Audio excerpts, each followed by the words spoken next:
What's going on, guys? This is Mike from Better Me. It's really good to be back with you guys. And today, I guess the real question is this: why is financial education for kids so important? Well, let me ask you a question. When you were younger, what were your views on money?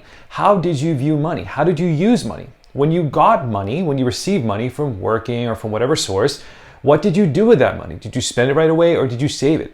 So a lot of these habits, a lot of these viewpoints, a lot of the ways that we think about money and the story that we have behind money is going to kind of pass on to our kids.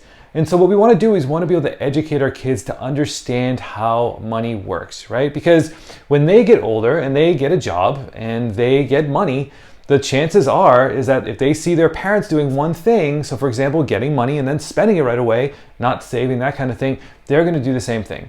So it's really important to have that solid understanding about finances and money so that you know how to accumulate it, how to grow it, and eventually you'll create a legacy for your family. So let me ask you a question. So if today you went to buy a car, right? So you're going to buy a car, right? I'm going to go buy a car. What would I do? How would I buy that car? Do I have experience buying that car? Do I know what the money formulas are behind it? Do I know what the situation is behind it? So when I go and buy that car, I'm getting the best deal possible. When I go and I make my paycheck, let's say I make $1,000 per week, right? Let's say I make $1,000 per week. I'm going to go ahead and make that money every single week. Well, what am I going to do with that? Am I going to put that in the bank? Am I going to go ahead and spend that? Am I going to put it in the stock market? Am I going to invest it? What is investing? And so if kids don't really know that, if kids don't really know the value of that or how to do any of that, then we're kind of heading towards the same spiral that we're in now, right? Which is rising consumer debt. Because what we do in today's society is if we want something, we can pretty much have it, right? Because we have credit.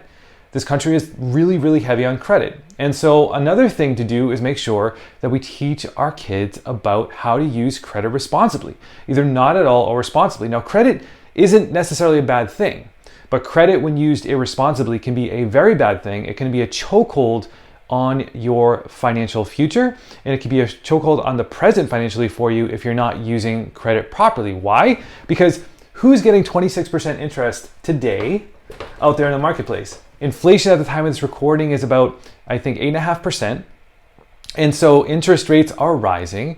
If you go to your bank, they're going to give you probably 0.1%. But who right now is getting 26%? Well, that's your credit card company. So your credit card company is getting 26% on your money, 30%, whatever the interest rate is. They're extremely high for most credit cards today if you don't pay off the balance at the end of the month. And so having children understand those basic principles about credit, right? So that they're not in a situation where they're going to spend a ton of money on their credit cards and all of a sudden they're going to rack up all this debt because they don't understand how to properly use the money, right? Things like, assets versus liabilities, right? So if I say, hey, what's an asset? Knowing that an asset is going to put money into my pocket. A liability is going to take money out of my pocket.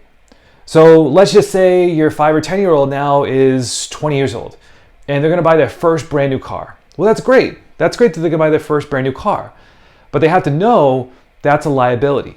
That's money coming out of their pocket. They have to know when they go and they drive this thing off the lot that it's going to depreciate in value. It's going to depreciate in value, which means as soon as they drive that car off the lot, it's going to be a used car and it's going to be a lot less. So if they go try to sell that car or trade the car back in, they could end up being what's called upside down on the car if they haven't had the car for long enough, made enough payments. They also should know that if they had a business, if they set up a business, depending on what the business is and what the structure is and all that kind of stuff, that they can potentially write off the vehicle as an expense, which is going to actually lower the taxable income, which is huge, which is going to increase their income, which is increase their net income, which is huge. So it's just these kinds of different things that as we start to kind of teach our kids piece by piece at the lowest level, what's an asset, what's a liability, and at the higher levels, well, okay, if I have a liability, how can I actually lessen the burden of that liability? How can I lessen the burden of that liability? The goal for me is I want to pay the least amount of taxes possible legally. I want to pay the least amount of taxes possible legally. And the tax code, believe it or not, is written for businesses. It's written for businesses and real estate owners. If you have investment properties, the same thing. So why is financial education for kids so important? Because we want them to do better than we did. Because we want them to be making strong, sound financial decisions and to know about how the money game works so that they can use the system instead of being used by the system like so many people are today. We want them to do better than us. We want them to leave the world in a better place that they found it. And I believe that's how we're going to do it. Is we're going to teach our kids about finances, about money, how to master the money game, and how to have a strong financial foundation. And once they know that, and once they start thinking about this critically, then as they grow up, they're going to be able to have a stronger financial foundation. They're going to be able to leave a legacy for themselves, or actually live a legacy and leave a legacy for their kids.